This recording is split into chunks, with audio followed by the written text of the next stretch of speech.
Hello, and welcome to Mental Health Matters Podcast. I'm your host, Liz Lang, and I'm here with Dr. Mark Burton. In this podcast, we will talk about all things mental health. Thank you so much for joining us.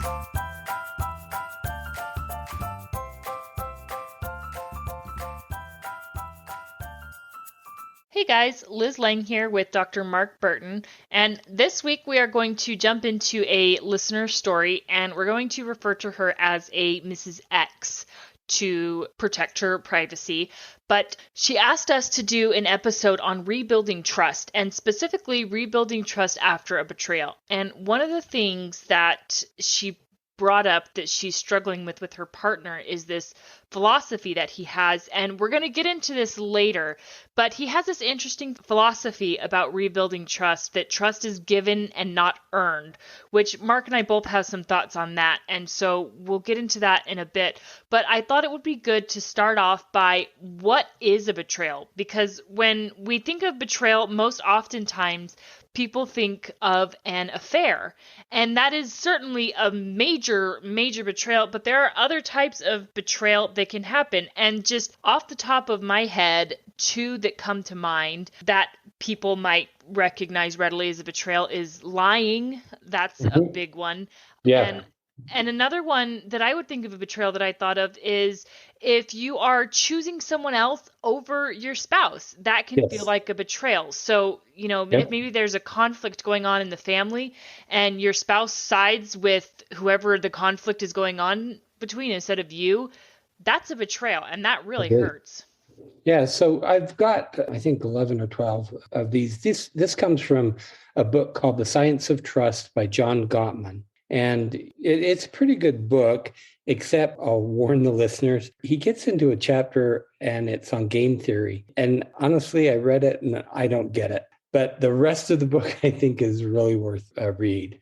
And so it's one of the first times that I really have understood all these different types of betrayal. And you came up with two of them. So let's just go through this list. A violation of a commitment. So not committing fully to the long-term relationship. And what that means is that I see couples often where it's kind of like they got 1 foot in, 1 foot out, the door's kind of open and they aren't fully committed. And what I try and help couples understand is that it's just not going to work very well until you're fully in.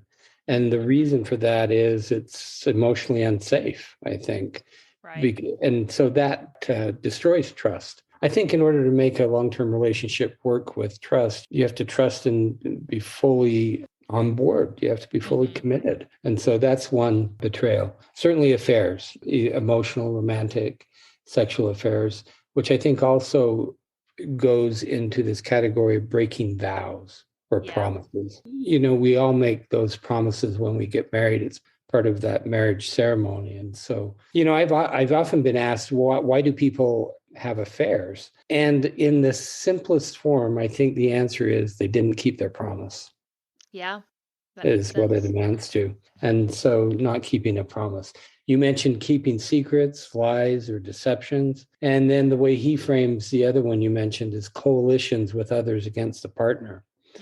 Now, and that actually is, it's fairly common in the couples that I see. And you kind of mentioned, in say a family setting or maybe even a group of friends.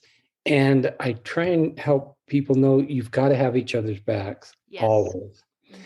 And even in let's say a family setting, you may not necessarily agree with what your partner is doing or saying at the moment. But in that moment, you've got to be together. And if you need to talk about something, you talk about it at a different time. Yes. And you bring it up and you say, we need to, talk about this thing that happened. But in that moment, you are each other's biggest cheerleader, biggest fan, and you've got each other's backs. Yes. So about a year ago, or more than a year ago now, when Curtis and I were living with our mother-in-law, there was a lot of conflict that ended up happening. And the conflict was mainly between me and my mother-in-law. And thankfully, we've been able to reconcile. We've worked through it all and we're good now. But it was really hard and it was really tense. And poor Curtis was definitely stuck in the middle. And, both me and my mother-in-law, we both made mistakes and we both did things that we shouldn't have. But one of the things that Curtis did is he always took my side. And, sometimes my mother-in-law, she'd get frustrated, like, come on, she's driving me nuts. Like, why can't you be on my side about this? And Curtis would say, because she's my wife. Right. Exactly. That's all. I mean, it's simple. And I try and help couples understand you change allegiances. When you Yes. get married, your allegiance changes. Mm-hmm. And, you've grown up with these parents. And I think, when the allegiance change, it's certainly hardest on the parents. Right. And, the sooner you can accept that. And for my children, I want that. I want them to be allied with their marriage partners. I don't want them Mm-hmm. to be allied with me because that's where the safety and security comes. So yeah, that's a big one. Yeah. Another betrayal, disinterest. This kind of goes along with, we just got done talking about the book, The 7 Principles of Making Marriage Work. And one of those, it had to do kind of with disinterest, turning toward is what he would call that. Yeah. And so, if you're never interested in, or even love maps, if you're never interested in, what's going on in your partner's life, I agree. I think that's a betrayal because Mm-hmm. you want to feel important. You want to feel known. You want to feel seen by the Yeah. other person.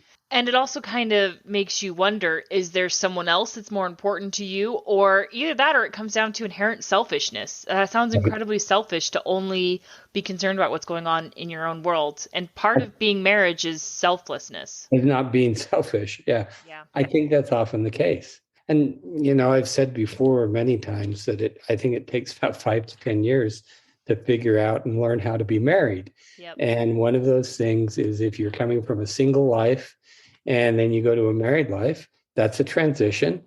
I think you have to accept the transition. Single people do not look and behave the way married people do. They look and Mm-hmm. behave differently. So you have to shift the way you think about your life, which means you're not selfish. Yep. Lack of affection, lack of sexual interest, that's a big one because we make a promise, which we just talked about. So you make a promise when you get married, I will only be sexually active with you. Yep. But then it becomes a problem if later on in the marriage you say, okay, I'm choosing not to be sexually active with you, Mm-hmm. because that leaves the other person stuck. And so I do think that is a type of betrayal.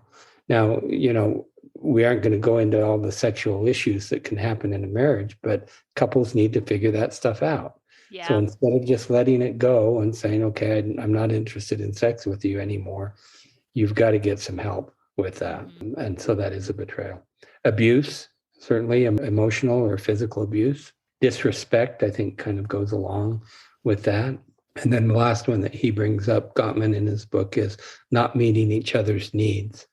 Mm-hmm. And again, I think it comes down to the promises, either explicit or implicit, that we make in that marriage ceremony, that we say, we are going to be there to meet your needs when you need me. And I have certainly had couples in my office where, for instance, a health issue might arise and the other person isn't available or isn't there to help out. And that is a betrayal of trust, I think. Yeah, I agree. And it's interesting too with that, in sickness and in health bit Right. that, It's that type of thing. yeah, I mean, a lot of us don't use those terms in our marriage ceremony, but many people do. But I think it's implied, right. and it's the commitment we make to be there. Right. And that also makes me think of if, life altering health challenges occur, such as someone becomes disabled or, Mm-hmm. incredibly disfigured, and your partner decides that's too much for me, I can't handle, and they bail. That's a huge betrayal. That's a huge betrayal. So I think in simplest terms, we could define betrayal as failure to live up to a commitment that we've made Yeah. in the marriage. Because all of these things, I think, keeping secrets, I think, again, we commit to not lying to Yeah. our partner. So all of these things are things that either we implicitly or explicitly agreed to when we get married. And it's a failure to live up to the commitment. Yeah, absolutely. So let's take a minute because I think it's worth talking about trust. And What is trust? yes, what is trust? What does it mean to trust someone? And I don't know if there is more trust overall in general than marriage. I mean, that is a huge amount of trust because you're trusting this person to remain faithful to you. You're putting a lot of trust in someone that you may or may not know as well as you could. I don't think it's possible to ever completely know someone. I mean, maybe if you've known this person since a kid, yeah, you probably have a good sense of who they are. But oftentimes that's not the case. Oftentimes we meet someone in adulthood and we have no idea what their past is like. And sometimes people get married really quickly. Sometimes it takes years. But it's still a big leap of faith to commit yourself to someone. And trust, it's one of those things, and I'm sure everyone's heard this phrase, it's very easy to break, hard, if not impossible, to rebuild. Well, I think it's hard. I don't think it's impossible. And we'll go into the steps that I think are important. But, as far as what is trust, I want to cover a bit of an aside here because you made me think of something. It's true. You never can know someone completely when you get married. But I sure think you should try Yes, to yes. know them as much as you can. And so that's why I'll mention again Robin Smith's book, Lies at the Altar, because I think those 270 something questions, I think people before they get married, couples should go through those because you're going to ask questions and think about things that you normally wouldn't.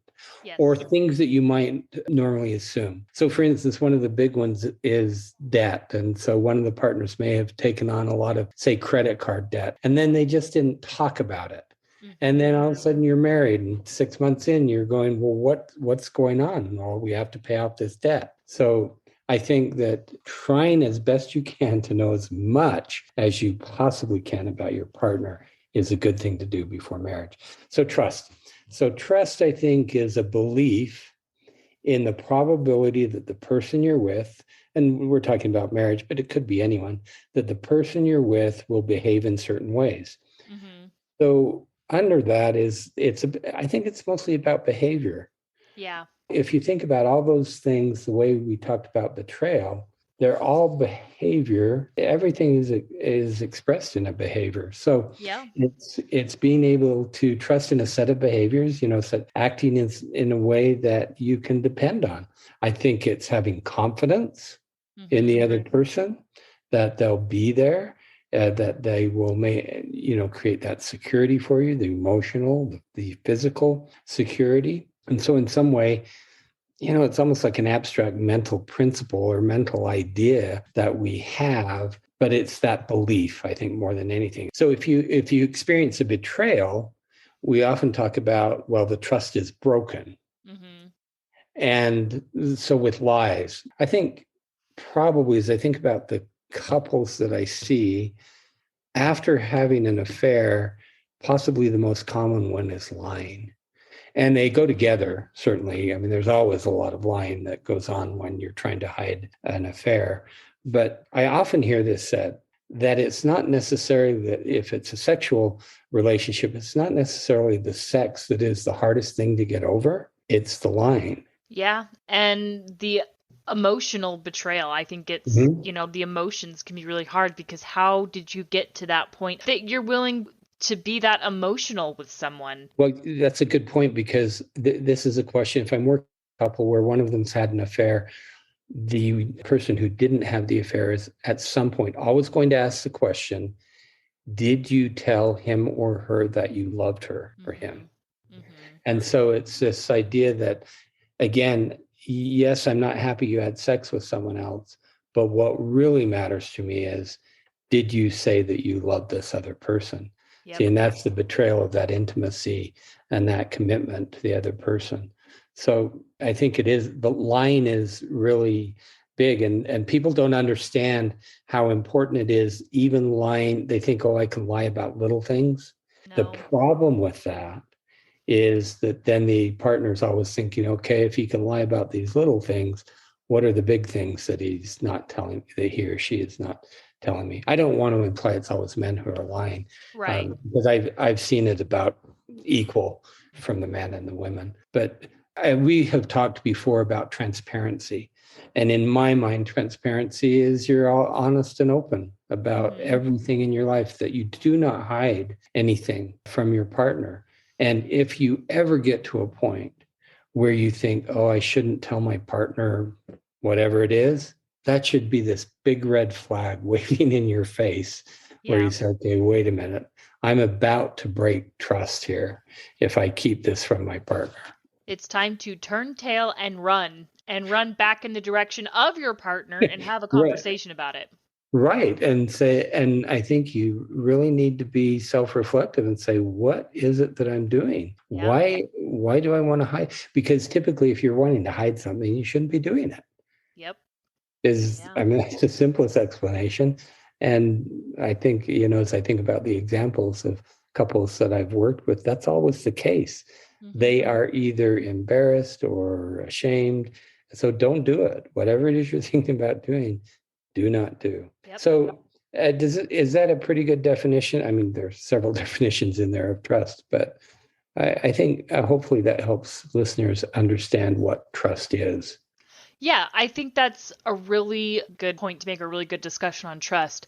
So I also really liked what you said about behavior, because as human beings, we really like consistency, and control and consistency are two very important aspects of our lives. And to be able to have something that you can depend on, that's huge. So when you have complete and total trust in a person and be married to that person, and I think it's something that we should never take for granted, is our trust that our partner has in us. Think of it from the perspective of this person that you love and you are devoted to.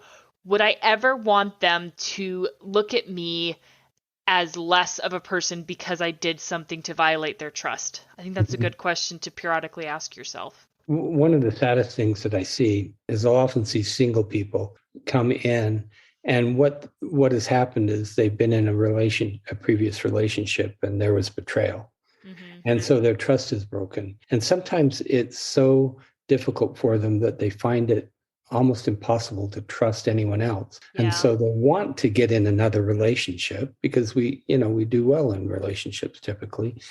But the previous relationship where there was a betrayal in some way makes it very difficult, sometimes almost impossible, for that person to enter into and trust their next partner. And so there are long-term effects of betrayals and the break in trust. And that's why I think repair is really important. And so the question that our listener posed is, so how do you repair trust? How do you rebuild trust? So yes, that word of repair is my own, because I think I've got 4 different steps that I think are important in this process. And so the first one is that for both people in the partnership, you need to shift the negative narrative to a positive one. And I know that seems hard to do, and so I'm not talking about, okay, I'll trust you. It's that when you have a betrayal and a break in trust, often it's so easy to go to the negative. Mm-hmm. And that's generally true even for the person who is the one, say, who had the affair or who did the betrayal. And I think the reason for that is that they start to see the other person more negatively often. It's almost like this unconscious justification for their behavior. Mm-hmm. Both of the partners often are in a negative space, or what John Gottman would call that negative sentiment override. And so one of the first things you need to do as you're working at rebuilding trust, which I think you do need to rebuild, is to shift the narrative. Look at the positives. That doesn't mean you're ignoring what happened. It doesn't mean you're ignoring the betrayal and that everything is all right. All it means is you're on the road to repair. Now, this might be a good time to go back to the partner of our listener. Yeah. Why don't you go ahead and restate again what he thought about trust? So he has his philosophy, and this is how Mrs. X stated it, is that trust is given and not earned. And when I first read that, I thought, well, I mean, given and earned, they almost seem synonymous to me. And I think they're separate, and I Okay. disagree 100% with that. Okay. I Yeah, let's think talk about one, it. I think trust is earned, and then the person Okay. gives it. Yeah. I think it's a two-step process because the person who committed the betrayal can actually do all the work Mhm. to have that consistent positive behavior. And the person who was betrayed can say, I'm not going to trust you. Yeah, from that So in comment. that way, you have to have both steps. First, I have to earn the trust, and then you're going to decide if you want to give it to me or not. Right. And in this instance, I guess I should point out that we don't know in the instance of Mrs. X who's the betrayer and who's the betrayed. So, We don't know what that's true, and we don't know what the betrayal is either. exactly. Right. And so that's why we're trying to do a general, discussion of what betrayals are and how you rebuild trust. Yeah. But I think it's good to understand that I think this person who thinks it's given only, I think that's really inaccurate, and that's never going to work very well. In that statement, I would agree with. I mean, because if you're someone who just trusts over and over and over and over and over, you're going to get run over. You're going to be a very unhappy person because there is a Mm-hmm. such thing as being too trusting. That's true. I agree. You can be too trusting. And So that first step, change the negative narrative to a positive one. If you have negative narratives, it makes it very hard, I think, to rebuild trust. Second step, there's repair and forgiveness that is involved. And I think it's worthwhile to talk a little bit about forgiveness. Now, there's a great book. It's called How Can I Forgive You by Janis Abrams Spring.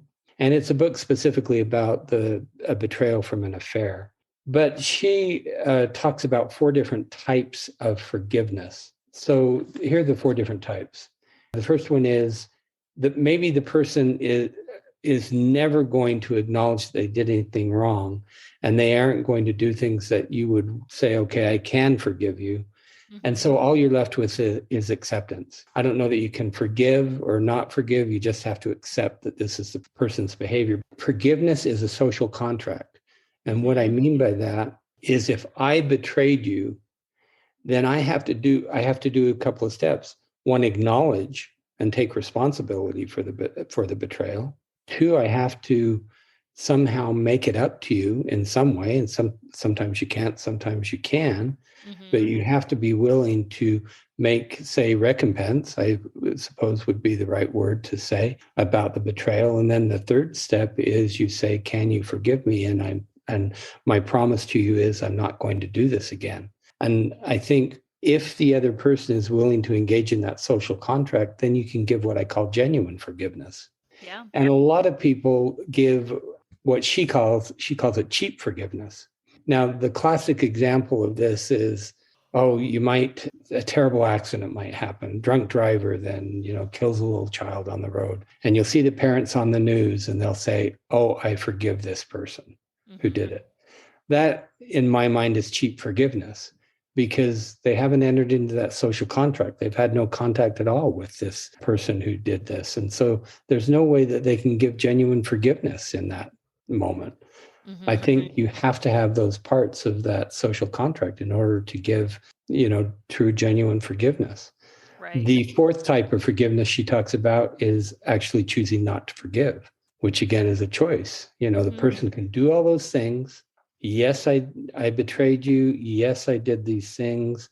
I know it hurt you. And the person has the choice not to forgive. Right. But I think if you're wanting to rebuild trust, you need to go through that repair process. And I think you have to forgive the other person. And I think one of the hardest things about a betrayal is the fact that it's going to take time. And Mm-hmm. that's often the hardest part for maybe both parties to accept. And I think to some degree, everyone can relate to being the betrayer. At some point in our lives, we've all done something. Maybe it was inadvertently, and it was probably when you were young. I mean, I can think of times where as a kid, I did something to a friend that was a betrayal. And I remember just feeling awful about it. And I felt so horrible. And all I wanted was to gain that person's trust back. But that's going to take time. And Mhm. in an instance like this, where you're both grown-ups and you have grown-up understanding and feelings about this, it's probably going to take even longer. And that can be the hardest part to accept, is the fact that it's not going to happen overnight, and it's probably not going to happen in the space of a week, maybe not even the space of a month. I think it's months, and Yeah, depending on the betrayal, it could be longer than that. yeah, But I think that, what you're referring to is trust is a process. yeah, And this goes back to, that idea that trust is given. That really implies that it's a switch that you turn on or off. And yeah. I don't think that's true. I think that when you're rebuilding trust, it's not like one day you say, "Oh, okay, now I trust you." It's the whole process over the period of weeks or months that you then regain that trust. So I think that the repair and forgiveness is important. It includes the things we've talked about before. Repair includes those steps of really listening well, Hmm. validation, and empathy. I think, those are all things that we've talked about in previous episodes. So the next step, I think, is to determine together what type of behavior change or what type of behavior is necessary in order to build the trust. So, another book that I think is really helpful, this is one, again, specifically for affairs. It's called Not Just Friends, and the author is Shirley Glass. It's kind of the classic book, at least for therapists, for rebuilding trust for couples who want to repair after an affair. And she is one of the people who talks about transparency. And so often it's really hard for us to have transparent lives. But one of the ways you rebuild trust is to say, I'm going to let you know where I am at all times. Hmm. I am going to open up, which I think this should happen anyway, even without the betrayal. I'm going to open up my phone, my emails, my Hmm. texting. You have access to everything so that you know that nothing is hidden. Now, she goes to the extent of saying, if you need to hire a private investigator to follow the person. And this is after the repair. And what it is you're just making sure that you know where that person is at all times. And a Hmm. lot of people really have a strong reaction to that. I don't, because I think if you want to rebuild the trust, why not do anything you can? Yeah, And if you have nothing to hide, then why do you care? right. Yep. There are devices nowadays, probably not surprising to anyone, you can stick on a car and you can do it clandestinely. You don't have to tell the person, and you Hmm. can track them, and it'll give you exactly path and time and everywhere that the car goes. If that's what you need to rebuild the trust, the person who committed the betrayal, I think, should agree to that, Hmm. because they are also agreeing that they aren't going to hide anything from you anymore. So it shouldn't matter. Right. Yeah, and one of the reactions that people are having is, that sounds way too controlling. And it's like, well, you've just You broke majorly, my trust. yeah, You you've broke. damaged the trust. And so this Yep. is what I need to rebuild. Now, every couple is different. Every Right. person who has the trust to rebuild is going to be different. So I'm not saying everybody needs to do this. You need to be able to have a dialogue with each other and to Hmm. be able to come up with these ideas and say, this is what I need you to do in order to rebuild my trust. And Right. that's going to be different for every situation, but you've got to have that conversation so that you have that understanding. And another thing I think that is important for couples to talk about is, as you're going through the process, is the timeline of how the repair is going. Mm-hmm. Because you can certainly fall into this trap where it's maybe the betrayed is holding it over the betrayer's head, and they just keep holding it over their head. They don't ever actually forgive. And that can be really tough. And the Really timeline of damaging. Yes. And the timeline of how long it's going to take someone to forgive and how long that repair process is going to take is going to be different for every couple and certainly every situation, because it depends on the magnitude of the betrayal. But, if you are the betrayer, the one that did the betraying, that's something to be mindful, is you need to have a dialogue and say, okay, how is this going? Are we getting there? Do you feel like I am regaining your trust? And make sure that it's going in the right direction, because otherwise you can be stuck spending the rest of your life trying to rebuild trust to someone. Right. And that never work. That really doesn't work. And so the way I've seen it in couples is it's about the forgiveness, and they choose not to forgive, even though the partner may have done everything that is necessary to really have that genuine forgiveness. And I think there are a couple of reasons why people do that, why they don't forgive. One, it keeps them in this place. It keeps there a distance between the two partners so that they're protecting themselves from potential future betrayal and hurt. And so if you never forgive, then there's always that distance. But I think that also what I've seen is if I choose not to forgive you, then I do have a certain amount of control over you. And in the end, you want to get to a place where it's a reciprocal relationship and one does not control the other. And so there might be a time where it feels like the person who was betrayed has a little bit more control. But as you progress through the repair process, that has to go away. You have to, again, become more equal. But that, I think where that comes from is from forgiveness, for the person saying, okay, I do forgive you. Then the last step, I think, so the third step is determining what behavior is going to be expected. And then the last step is, I was going to say it's the most important. I think they're all important. Consistent and predictable positive behavior from the partner. And consistent is really important.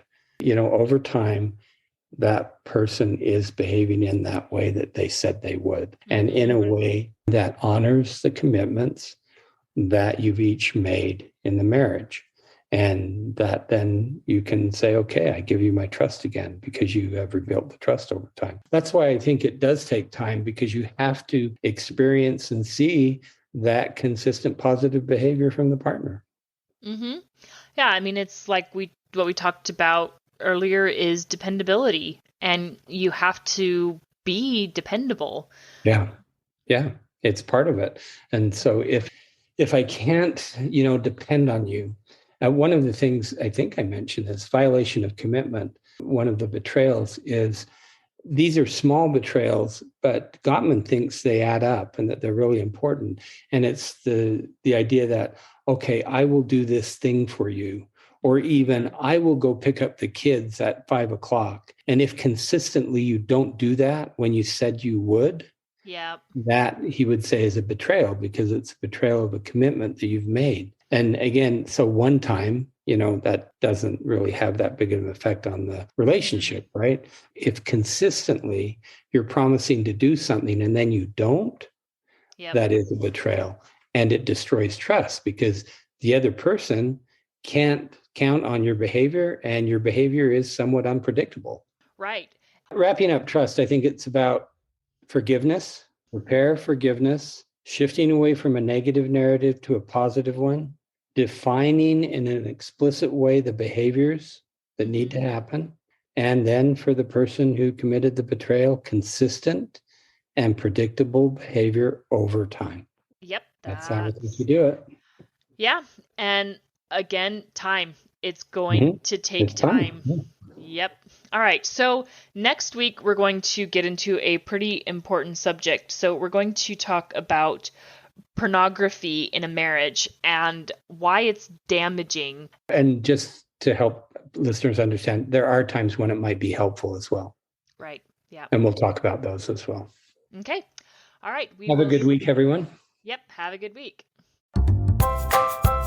Have a question for Dr. Burton? How about a topic you'd like us to cover?